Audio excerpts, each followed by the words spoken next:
Monsieur le Président de la Fédération nationale des communes forestières, Madame la Présidente du Conseil régional de Bourgogne-Franche-Comté, Mesdames et Messieurs les conseillers régionaux, Mesdames et Messieurs les conseillers départementaux, Mesdames et Messieurs les maires des communes forestières, Monsieur le Président du Conseil d'administration de l'ONF, Madame la Directrice générale de l'ONF, Mesdames et Messieurs, c'est avec un grand plaisir que j'interviens aujourd'hui devant votre Assemblée générale, même si je ne peux malheureusement pas être parmi vous physiquement.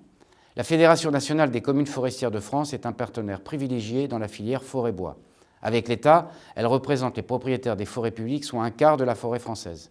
Grâce aux diverses actions exercées par l'ONF sur les forêts publiques, nous représentons près de 40% de la mise en marché du bois en France, issue de forêts gérées durablement. La forêt française constitue un atout extraordinaire pour notre pays. Pour relever le défi climatique, pour relever le défi de la souveraineté économique, industrielle et énergétique, pour répondre aussi aux enjeux environnementaux et sociétaux. C'est pour construire une vision ambitieuse et partagée pour la forêt française de 2030 qu'ont été lancées il y a tout juste un an les Assises de la forêt et du bois, avec l'objectif commun de faire converger les différentes stratégies et les intérêts de l'ensemble des acteurs autour de cette vision multifonctionnelle de la forêt qui est une des marques de fabrique de la forêt française. Je sais que les communes forestières tiennent à cette multifonctionnalité. Ces assises, auxquelles votre Fédération nationale a activement contribué, ont débouché le 16 mars dernier sur 25 actions concrètes, dont certaines associent étroitement les communes forestières. J'y reviendrai. Elles ont surtout permis de définir une vision forestière autour de 4 piliers. Le défi de la connaissance, notamment dans le contexte du changement climatique, la nécessité de pérenniser la dynamique initiée par le plan de relance de renouvellement forestier, l'importance d'investir massivement dans notre industrie du bois, enfin le besoin de concertation dans les territoires. Le changement climatique est au cœur de nos sujets forestiers et de la filière bois, à la fois comme solution pour atténuer le changement climatique, mais aussi comme écosystème impacté par le changement climatique. Les événements de cet été nous rappellent la nécessité impérieuse de prévenir les risques, mais aussi d'anticiper et de gérer au mieux nos forêts pour l'avenir. C'est le thème choisi très opportunément pour vos échanges de ce matin.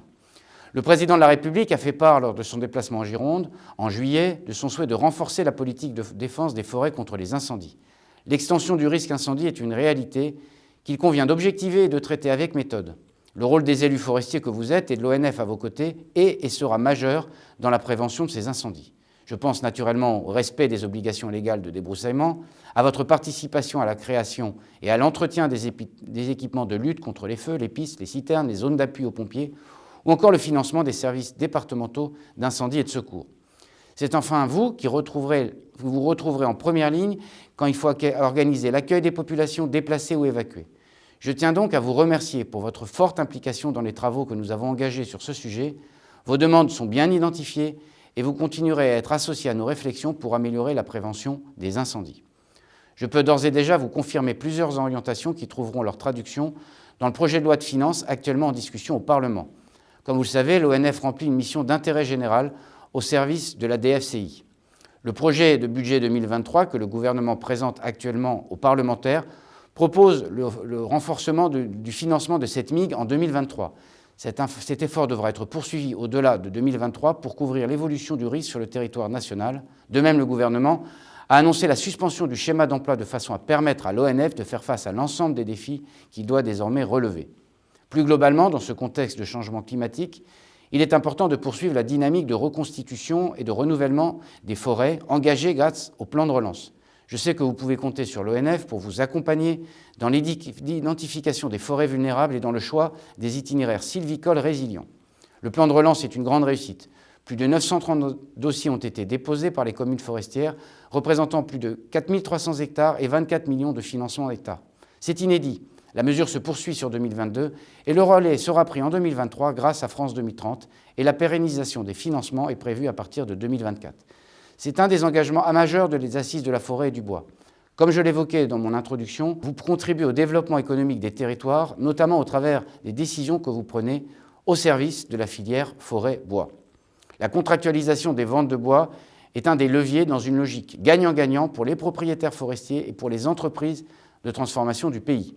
On fixe la valeur ajoutée dans les territoires des produits issus de nos forêts et on sécurise l'approvisionnement de nos entreprises qui leur donnent la stabilité nécessaire pour investir, recruter ou innover. Afin de permettre aux communes forestières de prendre pleinement part à ce chantier, le Président de la République a annoncé qu'il y a un an le retrait de l'augmentation des frais de garderie prévus dans le contrat État-ONF que l'État va donc prendre en charge comme indiqué dans le projet de loi de finances. Je sais pouvoir compter sur votre totale implication pour participer à cet objectif ambitieux et structurant pour notre filière. Je me réjouis que votre fédération ait pris part aux discussions et signé le 17 février un contrat de filière chêne et participe à sa mise en œuvre dans les régions. Nous aurons l'occasion de tirer un bilan à la fin de l'année et d'envisager la suite. En tant qu'élu, vous êtes au cœur des enjeux de dialogue et de concertation sur la gestion forestière. C'est pourquoi un appel à manifestation d'intérêt sera lancé d'ici quelques semaines pour accompagner des nouvelles démarches de concertation qui devront associer étroitement les élus des territoires. L'éducation joue également un rôle important pour rapprocher les citoyens de la forêt et les sensibiliser aux enjeux de la gestion durable et multifonctionnelle. Dans la continuité des assises, nous avons lancé la plateforme La Forêt et nous, qui fournit du matériel pédagogique à destination des enseignants et des jeunes publics. Le ministère poursuit aussi son soutien à votre programme dans 1000 communes. La forêt fait école. La génération qui vient doit être sensible à la multifonctionnalité de la forêt. Enfin, je voudrais vous parler de la gouvernance de la forêt publique qui, je le sais, tient une place importante dans vos échanges. Nous avons la chance de disposer d'un outil unique, l'ONF, dont la gestion forestière fait référence. Cette gestion garantit le caractère durable et multifonctionnel de ces forêts et permet d'assurer la solidarité entre les territoires. Le caractère national de l'ONF doit donc être préservé et je vous sais très attentif aux moyens alloués à l'établissement.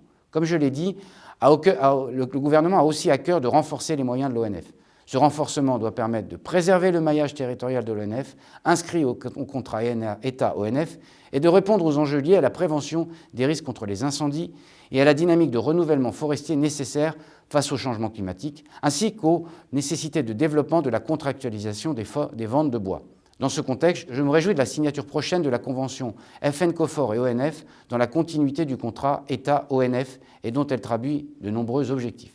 Cette convention marque le retour à un dialogue apaisé entre votre fédération et l'ONF et je sais que je peux compter tant sur votre fédération que sur la nouvelle directrice générale de l'ONF, Valérie Métry-Chequet, pour vous faire vivre cette convention. Mais également sur Jean-Yves Collet pour structurer, en tant que président, les travaux du conseil d'administration. Un premier exemple dont je me réjouis particulièrement est le portail des collectivités qui vous est présenté aujourd'hui. Aboutissement des longs travaux menés conjointement par l'ONF et votre fédération, cet outil vise à améliorer l'information des communes forestières sur leurs forêts et ainsi répondre à la demande de transparence. Cette convention doit également déboucher sur la rénovation de la charte de la forêt communale qui précisera notamment les contours du régime forestier. À ce sujet, je partage avec la FN-COFOR le même attachement au régime forestier pour toutes les forêts des collectivités qui en remplissent les critères. Le chantier est immense et comme convenu ensemble, il sera réalisé en séquençant les travaux selon les priorités en différentes tranches. L'achèvement de la première tranche est inscrit au contrat État-ONF 2021-2025 et vise l'atteinte de 215 000 hectares supplémentaires au régime forestier, constitués des forêts les plus productives ou avec un enjeu de production de bois non négligeable. En conclusion, je vous souhaite d'excellents travaux. Pour faire face aux enjeux de nos forêts et de notre filière bois, vous pourrez compter sur ma pleine implication et je sais pouvoir compter sur vous.